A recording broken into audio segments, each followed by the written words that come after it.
Bon, on a ici devant nous autres un nouveau moteur 850. C'est un moteur qui est complètement nouveau, totalement redessiné. À la réponse dynamique de ce moteur-là, écoutez, si on m'avait dit de le dire, je l'aurais dit, mais avec moins d'intensité. Je l'ai essayé. Moi, je ne suis pas un gars qui les essaye souvent, un prototype. J'étais assis au bureau, puis je dessine des morceaux de skidoo. Puis là, j'ai eu la chance d'aller l'essayer il y a 3 semaines. Et j'ai vraiment capoté. Tu pèses là-dessus, c'est toujours de bonne humeur. Il y a une des façons, c'est sûr, il y a 10 HP de plus et tout, ça aide, là, hein, ça nuit pas. Mais il n'y a pas juste ça. C'est la réponse dynamique qui est là. On a sauvé, la réponse dynamique, on l'a obtenue en diminuant la masse en rotation. On a 2 livres de moins, 2 livres et demi de moins sur la clutch, ça aide. Sur la clutch, on a enlevé un ring gear, on a fait ça autrement, je vais vous le montrer. Puis toutes les pièces en rotation, c'est tout plus léger. Au niveau de la ring gear, en l'enlevant de sa clutch, il fallait la mettre ailleurs. On a mis une plus petite ring gear au niveau du stator. On a un démarreur avec un Bendix monté comme un 4-trains qui est décommandé. Donc, à ce moment-là, on a moins de masse en rotation et on va assurer des meilleurs départs parce qu'on est décommandé, tourne moins vite, mais plus longtemps pour la même énergie électrique de ta batterie. Mais un moteur à froid, là, c'est pas qu'il tourne vite, c'est qu'il tourne longtemps si ça aura des chances qu'il parte. Fait que on vient de se donner des chances. Au niveau de la construction du crankshaft, on a un crankshaft forgé comme un 4 temps, comme un diesel. On dit One Piece, mais il est pinossant, c'est la façon de faire ça. La bielle est séparée en 2, parce que là, tu n'as plus le choix, ton crankshaft ne se défait pas. Et le bearing se sépare en 2, exactement comme on trouvait sur un moteur diesel, sur un moteur 4 temps.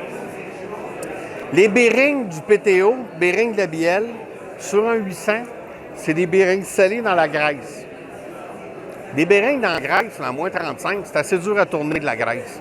Là, on est dans l'huile. On est dans l'huile parce que la pompe injection injecte directement l'huile dans le bearing. Puis, dans le bearing qu'il y a là, par en dessous, ça, j'ai 2 tuyaux, un chaque côté. Et par le chemin d'huile, vient aussi lubrifier le bearing de la bielle et l'huile se répand dans le reste du moteur. Économie de 40 % d'huile en utilisant l'huile où ce qu'on en a vraiment besoin. Puis tout ça, coefficient de friction, où ce qu'on a aussi amélioré. Le fini du cylindre, on a un fini au plasma qui est plus dur, plus durable, avec un coefficient de friction plus bas. Fait que tout ça, ça nous aide au démarrage, puis ça l'aide à l'accélération. Au niveau du piston forgé en aluminium, ça n'a pas de changement. Où ce qu'il y a un changement, c'est que la groove pour le ring, on le voit bien mal parce qu'ils ont tout peinturé. Là. La groove pour le ring, il y a un insert d'acier. Fait que ton ring est assis dans l'acier, puis la pin du ring est dans l'acier. On le sait, des fois, il y a des pins qui ont lâché sur des 800. Bien ça, au moins, on est dans l'acier. On va beaucoup être plus résistant à la chaleur parce que l'acier est plus résistant que l'aluminium. Au niveau des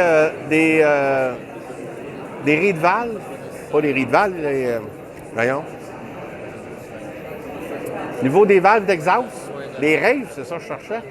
Au niveau des raves, au lieu qu'ils soient pneumatiques, ils sont gérés électriquement avec un step moteur géré par le moteur, par l'ordinateur. Il sait absolument où ce que le moteur est en RPM. Ça, on l'avait avant avec le pneumatique, mais l'ordinateur sait aussi où ce que tu as la position de ton throttle. T'es-tu en accélération, t'es-tu en décélération? Position des valves est vraiment optimisée.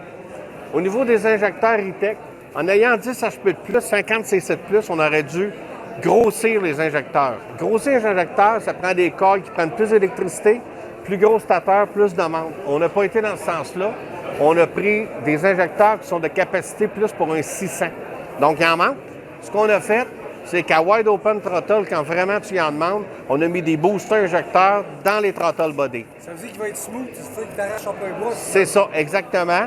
Puis là, tu as une économie d'essence quand tu te promènes dans le train à la vitesse normale. Quand tu vas au fond, bien là, tu vas en prendre plus. Là, tu vas puncher. Là. Exactement. Et on a aussi 40 % d'économie d'huile. Fait qu'ils sont meilleurs sur l'essence, meilleurs sur l'huile. Façon qui est construit, c'est un moteur qui est beaucoup plus durable. Puis pour améliorer la réponse dynamique, oui, tous les coefficients de friction puis la masse en accélération est effectivement importante. On a aussi rapproché les throttle body du moteur. C'est quand on rive ton papillon, ça prend moins de temps à ce que l'air se rende. Je fais toujours ma comparaison par l'absurde. Je prends mes 2 throttle body ici, je les mets au bout de la salle avec un tuyau de 10 pieds. Avant que l'air arrive, ça va prendre plus de temps qu'ici. On a- C'est plus vite. C'est plus vite, ça punch plus vite. Toujours, chaque petit gain, on les a tous pris. Fait que c'est pas, ce moteur-là, c'est pas un 800 qu'on a stroqué pour avoir 850. C'est un nouveau moteur avec une construction inédite pour un moteur 2 temps. On retrouve ça un peu aussi dans Mais là, dans les moteurs de bateau, mais c'est vraiment pour un moteur de motoneige, c'est unique. mais là, il disait que là, ils ont 165, les 800 ont 162, 163 forces. C'est quoi cette histoire-là? Le chiffre, faut retenir, c'est plus 10. Sur les dynos à Valcourt, on a toujours eu 155 HP dans notre 800. Et une firme indépendante américaine a passé les moteurs de toutes les compagnies. Ils ont sorti 162 HP. Le marketing a ramassé ce chiffre-là, puis on fait du ménage avec ça. Fait que le chiffre important, j'ai hâte que les Américains le passent, ces dynos, on verra, là. Parce Mais que le ça chiffre dit qu'ils important, c'est plus 10. Oui. Pourquoi ils font ça? C'est pour être sûr de Mais pas- ça a toujours été comme ça. C'est jamais. Il y a toujours la pression atmosphérique, la température, puis le chiffre. Dans les années 90, là, les manufacturiers motoneige ne donnaient pas HP parce que dépendamment qui mesurait, plus où tu mesurais, tu avais le chiffre que tu voulais. Là, on commençait à le donner, puis tu vois, on s'est encore fait pogner au jeu. Là. Mais je pense que l'important de retenir, c'est 10 forces de plus. Ça a plus de torque, plus de force. C'est ça. Ça veut dire que quand si tu crées que ton faire des forces, rajoute une force à celui-là, on va te faire les deux. C'est ça. Exactement. Ça va être correct. C'est ça. C'est ça. Et ça veut dire que quand tu travailles avec ça, tu peux avoir de la douceur sur un ça normal. Et c'est doux. Au niveau de la vibration, c'est pas comparable. C'est plus dans l'ordre d'un 600. Là. Ah ouais. Puis ça Ça ne fait- punch pas, t'arraches pas. Tu sais, les carburateurs. C'est pas trash. C'est progressif. Si tu te clenches, il arrache. Oui, exactement.